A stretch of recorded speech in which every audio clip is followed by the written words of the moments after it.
জুমার দিনে আমি 3টা আমলকে বেশি গুরুত্ব দেই। 1 নাম্বার হচ্ছে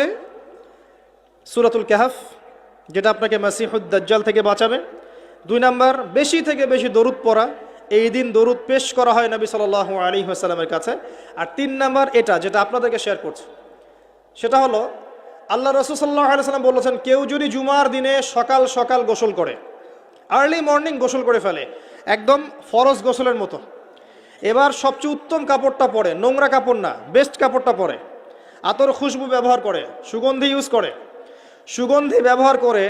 সে সকাল সকাল পায়ে হেঁটে মসজিদে যায়, বাহনে চড়ে নয়, পায়ে হেঁটে মসজিদে গিয়ে